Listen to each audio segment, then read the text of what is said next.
if I told you that in 2025, the biggest threats to global businesses aren't rogue insiders and nation state hackers, but organized ransomware gangs operating like startups? They've got logos, they've got customer support. Some even offer consulting after they breach your network. Welcome to the new era of cybercrime.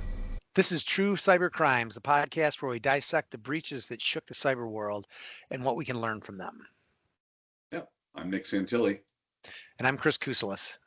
Today, we're profiling the most dangerous cyber criminal groups of 2025, who they are, how they operate, and why they're so hard to stop. So, Nick, the first one we're going to talk about is an organized ransomware organization called Ransom Hub, the RAAS Renegade. So, Ransomware as a Service Renegade. So, Ransom Hub, they exploded onto the scene after the takedown of Alpha V. They're suspected of being made up of former affiliates, and they're not shy about it. Emerging in February of 2024 as the Ransomware as a Service operation, Ransom Hub has roots that trace back to the Night ransomware. It's derived from the Cyclops group.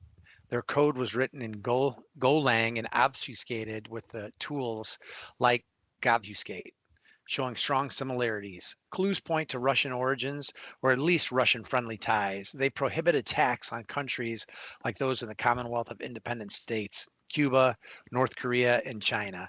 They've even announced their platform for sale on Russian cybercrime forums called Ramp for You. But probably not Russian. Yeah. They've already hit over 200 organizations this year alone. Their targets: healthcare, manufacturing, education, you name it.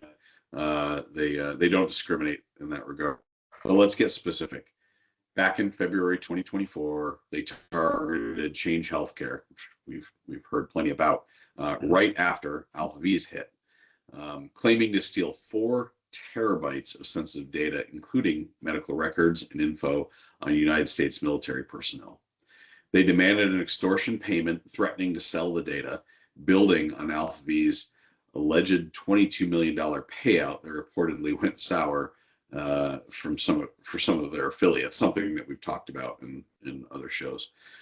Fast forward to 2025, and they've ramped up, leading with 254 incidents in the first quarter alone, partnering with malware like SockGolish to hit U.S. government organizations and banks. Another big one, their attack on manufacturing giant American Standard, using double extortion to both encrypt the systems and exfiltrate the data for later sales.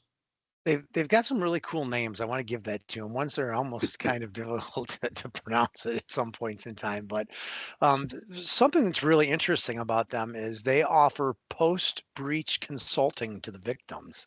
So it's extortion with a customer service twist. On payouts, Ransom Hub runs a lucrative model. Affiliates keep 90% of the ransom, kicking back just 10% to the core group. But despite the volume, only about 11.2% of the victims actually pay up front, focusing on high quality hits rather than massive individual demands. They even promise a free decryptor if any affiliate drops the ball or hits off limit target. So that's pretty nice of them, huh? Right?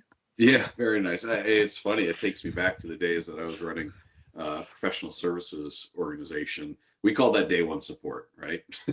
After the cutover, hey, how are we making sure that everything is going smoothly for you today to our customers? Would you rate us a 9 out of 10 on the customer service scale? Yeah. What's the why am I blanking on the net promoter score? Yeah, net promoter. Thank you. We're gonna have to look and see if they have net promoter scores advertised. You really look for 8s, 9s, and 10s, please. So how do we stop or minimize the damage from groups like Ransom Hub? It starts with basics, but like we've talked about so many times, enforcing phishing-resistant multi-factor authentication everywhere. Take a shot, especially on admin accounts, VPNs, and email. Patch vulnerabilities, again, something we talk about all the time, we hear about all the time. These are table stakes. Prioritize those vulnerabilities in CISA's known and exploited vulnerabilities catalog. Use endpoint detection in response, so EDR and MDR, XDR tools to catch suspicious activity in real time. Are we going to do the shot every time we talk about multi-factor authentication? Because I'm not sure I'll be able to make up the stairs with this episode. But anyway, Right. Yeah. so and another piece is don't forget backups. Follow the 3-2-1 rule. 3 copies of the data on 2 different medias with one offline and immutable. Segment your network to limited lateral movement. Apply least privilege access and train staff to spot phishing through simulations. Monitor the SIM for anomalies and have a tested incident response plan ready. A tested incident response plan. Say it again. Yeah, tested instant response plan. These steps won't make you invincible, but they'll make you they'll make Ransom Hub think twice. Yeah, and it's the same everywhere, right? Low hanging fruit is always going to get grabbed first, and when you employ a lot of these things, you're raising those branches up a little bit out of reach. So let's kind of switch gears a little bit and talk a bit about supply chain or third party risk. So in this case, we're going to talk a little bit about supply chain servers. CLOP, spelled C10P, has been around for a while, but they're still one of the most dangerous groups out there. Their specialty is supply chain attacks. The group, believed to be based in Russia or Ukraine, is that another drink? Take another shot. Evolved from the CryptoMix variant and is associated with TA505, a financially motivated threat actor known for spear phishing or very targeted phishing attacks and malware distribution. They were behind the Move It and Go Anywhere breaches, compromising hundreds of companies through third-party software in 2023. The Move It transfer exploited, I'm not even going to be able to, the CVE 2023 34362 led to data breaches affecting over 2,000 organizations and 60 million individuals, including British Airways, Shell, and U.S. government entities. More recently, in December of 2024, CLOP exploited Clio software vulnerabilities, listing 182 victims by February 2025, including Home Depot, Mexico, and various U.S. firms. Yeah, and in these cases, they're not only encrypting the data, they're also exfiltrating it, they're leaking it, they're auctioning it off, and using that to pressure their victims into paying quickly. So CLOP's ransom demands vary, but in high-profile cases like Move It, victims reportedly paid millions of dollars, though exact figures are often undisclosed. The group operates a lucrative RAS model, with affiliates earning substantial shares, contributing to CLOP's estimated $500 million in payouts since 2019. Again, in business, we constantly hear about, touting, oh, we've done this much in revenue, we've paid out this much in spiffs or incentives, right? These guys are talking about their 500 million in payouts since 2019. Incredible. So how do we how do we stop or minimize damage from CLOP? Prioritize patching, regularly update third-party softwares, especially file transfer tools like Move It and Go Anywhere. CLOP loves 0 days, so scan for vulnerabilities using tools like Nessus or Qualys. Implement network segmentation, isolate those critical systems to limit that east and west, that lateral movement inside your networks post breach, and use zero trust architecture to verify all access, effectively trusting nothing and verifying everything. Enhance email security, deploy advanced filters to block phishing, and train employees on recognizing malicious attachments. CLOP often starts with spear phishing. Yeah, and again, I mean, this is following a pretty similar blueprint to the last segment here, right? Back up rigorously. Again, the 3-2-1 rule. With immutable offsite backups, testing them regularly. Again, having these things and not testing them is another critical error. So just doing it and assuming it's all well isn't enough. We need to go through and test whether that's your incident response plan, your backups, whatever it might be. And then that way you can kind of recover without paying. And monitor the IOCs. Use SIEM tools to watch for unusual activity like anomalous files uploaded or connections to known CLOP C2 servers. And we've talked about this in previous episodes too. You could have the most hardened and secure environment out there, but if you're not vetting those third parties that are coming in there, Nick, you said it, they're low hanging fruit. Let's ride right into the federal government or whoever they're getting into on those third parties. So, keep that in mind. Yep. So all right, let's jump into Akara, the VPN hunters. So next up, Akara, they're a newer group, but they've made a name for themselves by exploiting VPN vulnerabilities and stolen credentials. Emerging around March of 2023 as a ransomware as a service operation, Akara is believed to have roots in the disbanded Conte group with blockchain analysis systems tied to Russian actors. They've hit manufacturing, retail, and legal services really hard. Their ransomware is fast, and their extortion tactics are brutal. Notable hits including Change Healthcare, affecting millions, Kettering Health and DaVita, stealing terabytes of data. Again, tons of data, big names in globally here. In 2025, Akira led with 254 incidents in the first quarter alone, targeting U.S. government and banks via sock-golish malware. Yeah, and this is just proof that even basic security gaps like unpatched VPNs can lead to massive breaches, payouts averaging 200,000 to millions, with only 11% of the victims paying, affiliates keeping 90% in their model, similar to Ransom Hub. I guess they've got a well-established model now. Market research, right? They're they're in the ballpark of the same models. To stop Akira, secure your VPNs, enforce multi-factor on all remote access, patch known vulnerabilities like CVE 2023-0669, and go anywhere and monitor for unusual logins. And train against phishing. Your people, it's however you look at it, they're the most valuable or the most dangerous on your network, but you have to train those people. Use simulations to educate yourself. As Akira often starts with deceptive emails or ads mimicking popular software. Implement EDR, again, EDR, MDR, XDR tools, deploying endpoint tools that detect anomalies like credential dumping or lateral movement via PowerShell. I mean, these tools are the eyes that are working 24/7.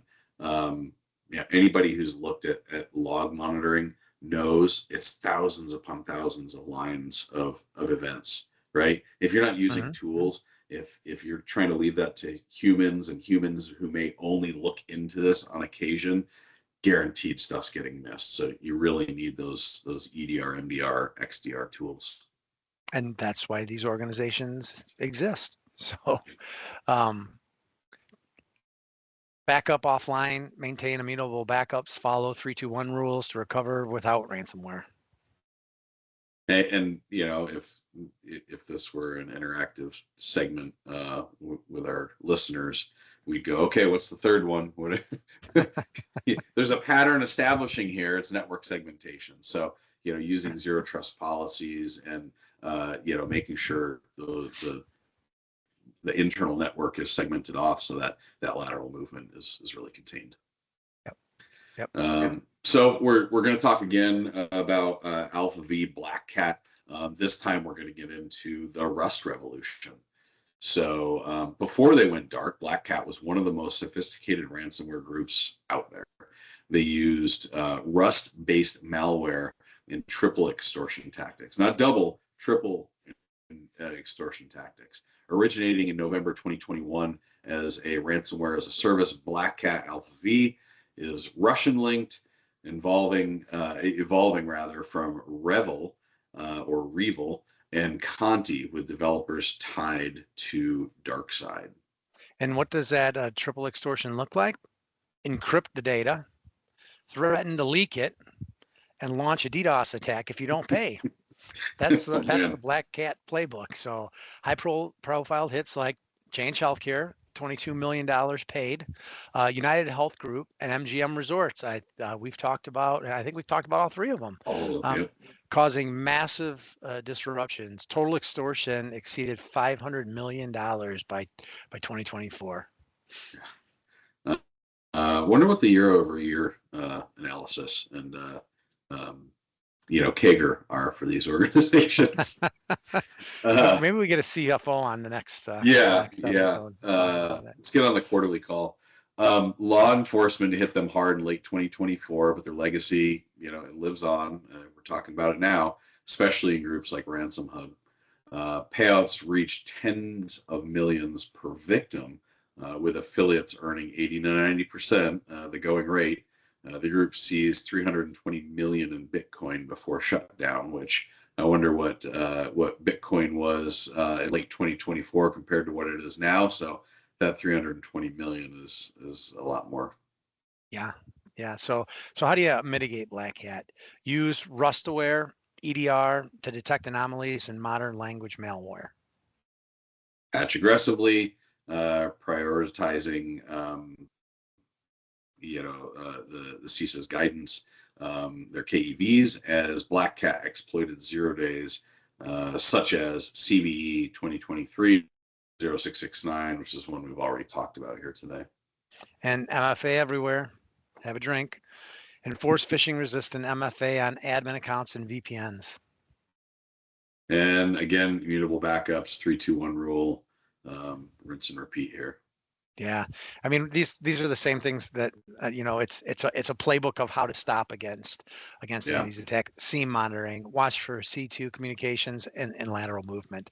But you know what, Chris? Just if I can jump in, we've I think a lot of people have heard the psychology of how many times you need to hear something before you start to pick up on it, right? Sure. And so while we're ultimately a lot of the playbook here, this is kind of by design, right? This is so that as people, our listeners are out there getting this, if they're not doing these things, or if they're doing two but maybe not three, like this is key, right? Like we'll keep repeating it until people are listening. Until they find another way to attack us, and we have to find something else to add into the mix, right? But so let's talk about the next one up, and this is Lockbit 3.0, the comeback kings. So Lockbit was disrupted last year, but signs pointed to a resurgence. The ransomware is fast, customizable, and devastating. Originating around 2019 as a RAS, Lockbit is a Russian-based, evolving from ABCD ransomware and dominating with over 1,700 U.S. attacks since 2020. They're busy. They've targeted governments, hospitals, and transportation networks, and they're not just back; they're evolving. That's the scary part, right? They're not just using the same playbook. They're continuing. Yeah. Key attacks, Royal Mail, they demanded $80 million there. Colonial Pipeline, which is one we've talked about before. TSMC was a $70 million hack. And in 2023, Lockbit extorted $91 million from U.S. victims alone. And again, their payout, the affiliates keep 80 to 90%, with total ransoms exceeding 100 million annually. Demands reached 50 million plus per victim. Stopping Lockbit, again, patching. Make sure you're keeping an eye on those CVEs, those 0 days that CISA tells us about, and you're going to help prevent a lot of those attacks. Yeah, MFA and ZDNA, secured RDP, VPN with multi-factor and zero trust. The EDR, MDR, XDR trifecta, detecting that lateral movement within your networks. Yeah, and from a backup standpoint, immutable, tested offline copies. Yeah, and training. This is one that we haven't hit on every one so far, but it remains kind of one of those back to basics. If you're simulating phishing, building muscle memory and awareness, you're ultimately building resilience. And there's a term that I know before likes to use, which is the human firewall, right? The more people are educated, the more they can be a firewall to these things. So there's a lot of truth to that. So moving next segment, Gold Factory, the mobile menace. So Gold Factory isn't your typical ransomware gang. They specialize, where a lot of these are kind of spray and pray. They're kind of equal opportunity. Gold Factory specializes in mobile banking malware, especially in the Asia Pacific theater. So originating in South Korea in 2021, prime COVID times, Gold Factory is a North Korean linked group. Hey, the first one that isn't going to be directly Russia. Yeah.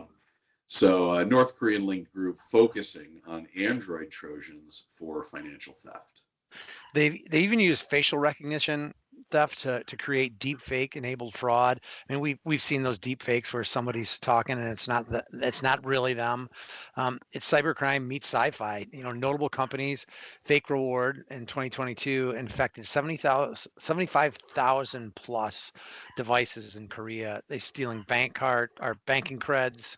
In 2024, variants targeting Vietnam, Thailand, with about 1 million downloadable via fake apps. Payouts estimated millions from stolen funds. One Korean bank in particular reported, over $1 million in losses in 2023. So how do you mitigate Gold Factory? So you use EDR to detect Trojan like fake rewards. Yeah, app vetting. So this one a little bit different, a little more specific, but making sure you're not downloading apps outside of official stores like Google Play or the App Store from Apple. They do a pretty good job of making sure that what you're downloading isn't something that contains malware that can hurt you. It's legit for sure. And biometric security, combined Face ID and PIN, update apps OS regularly. Yeah. Monitor transactions. So this is, kind of a more personal version of having like an XDR, right? If you're keeping an eye on the activity on your accounts, you're going to notice something that looks ordinary and be able to respond to it. And educate your users, avoid side loading and recognize fake banking apps. All right, so that was kind of exciting. We had a couple of different ways to avoid on top of what we've been talking about continually through the last 6. So let's get into the next one, and it's Dragon Force. Hacktivism meets ransomware. So Dragon Force blends political motives with ransomware tactics. They've hit governments and corporations alike, emerging in 2023 from Malaysia-based hacktivists, another new one. Dragon Force evolved into a hybrid RAS cartel, possibly pro-Palestine, targeting Israeli and Saudi Arabia. One of their biggest hits was a Saudi firm that lost 6 terabytes of data. I mean, that's a pretty good How long does it take to bleed out 6 terabytes of data? Wow. Yeah, I mean that's not just a breach. That's a full-on data heist. They attacked the Chilean army. That's kind of an interesting one to choose. In 2023, TSMC supplier 4 terabyte leak. UK retailers like M&S, Harrods, which is just this year, an outage in 2025. Just a thought on that too. That kind of data doesn't get exfiltrated without some kind of tool that you should have in place noticing that. So we'll talk about that more in a moment here. Yeah. So the payouts, the demands were 100 million, and affiliates kept 80% with the cartel model yielding high volumes. Mitigating Dragon Force, patch your RDP. RDP. That's one probably shouldn't be using anyway. But patch your VPN. Let's go with that. Yeah. Against flaws like CVE 2024-1709. Yeah, and MFA enforcement on all remote access. Anybody's getting in remotely, multi-factor authentication, man. Yep.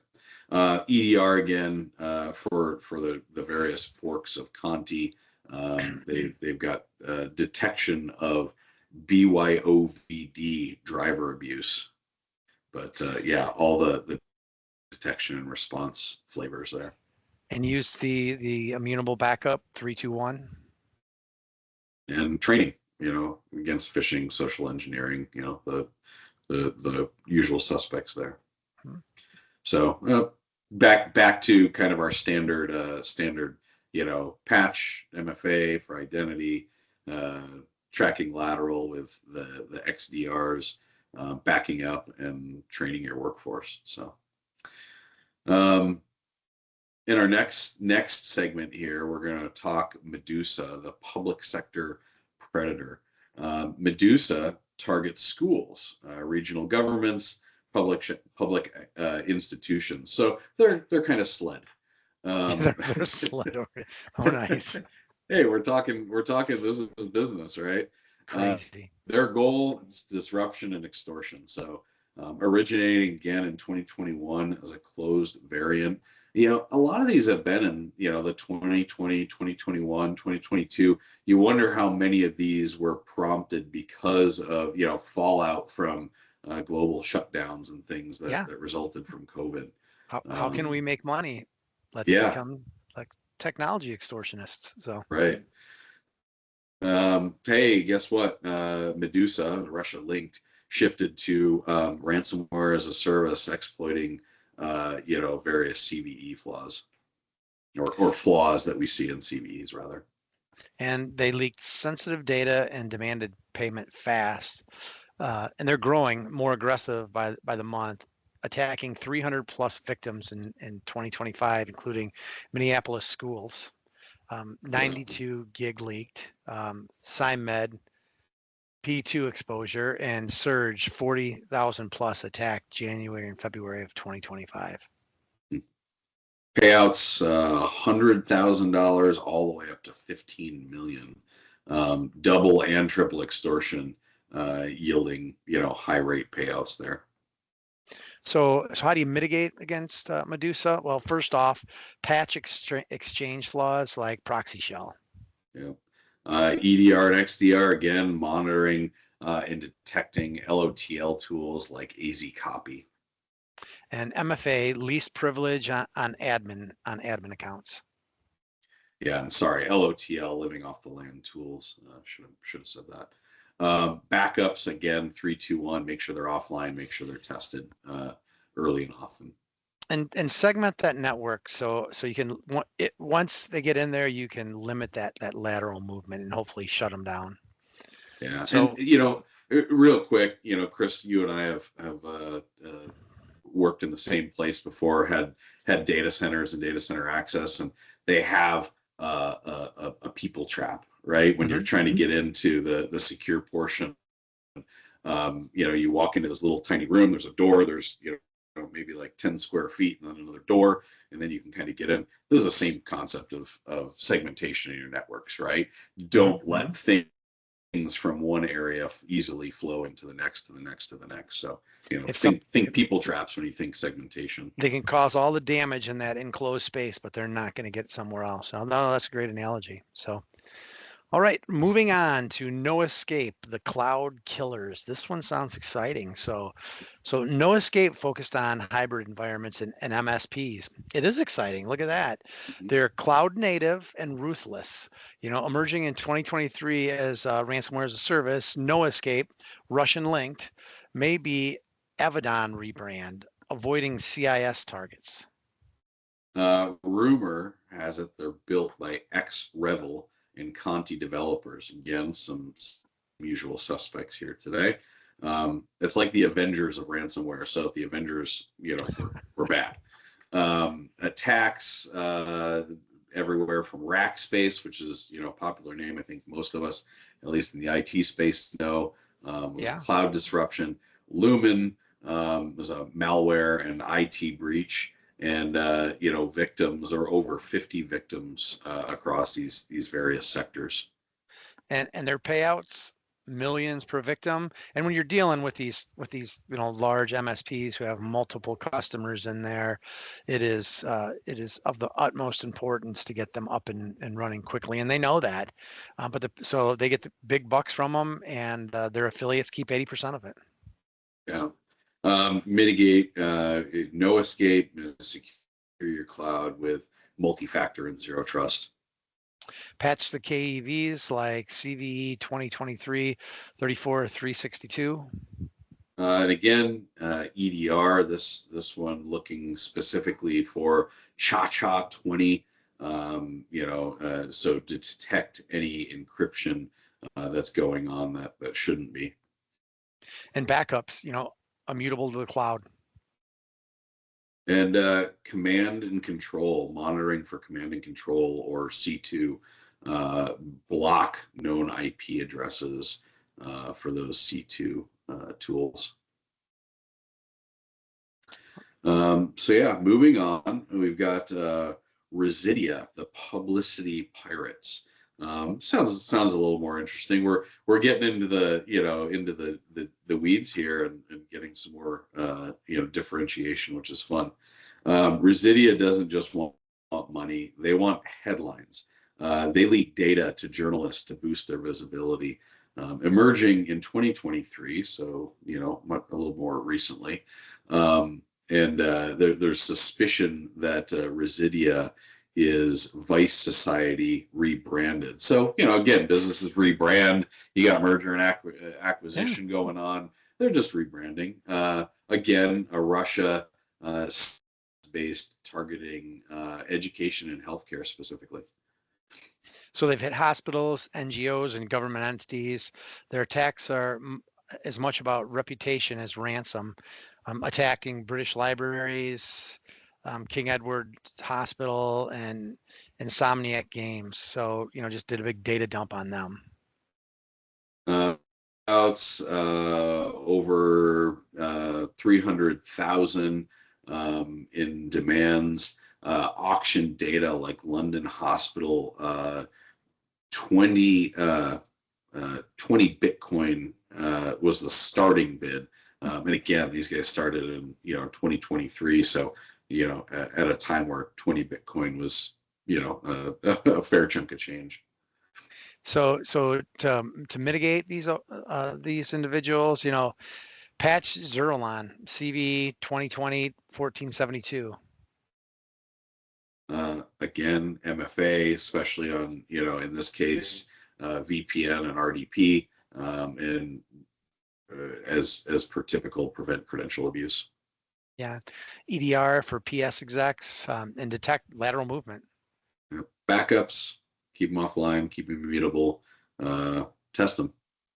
And training, phishingware awareness. It seems like these are the table stakes of security. So we're going to get into our closing segment now. So I hope you've enjoyed these. This will be our 12th piece here that we're going to go through. So from a ransomware as a service to hacktivist hybrids, the cybercrime landscape in 2025, it's really more complex and more dangerous than ever. Yeah, and the best we talked about it. That human firewall. It's awareness, it's preparation. Testing those preparations. And ultimately solid security operations partner that's kind of in your corner, guiding you, making sure that you don't have blind spots, and helping you to make sure you're covering all your corners. And hey, thank you for joining us. And this has been another True Cyber Crimes. I'm Chris Kuselis. I'm Nick Santilli. Stay safe out there and stay curious. Thanks, Nick. We'll talk to you next time. See you, Chris.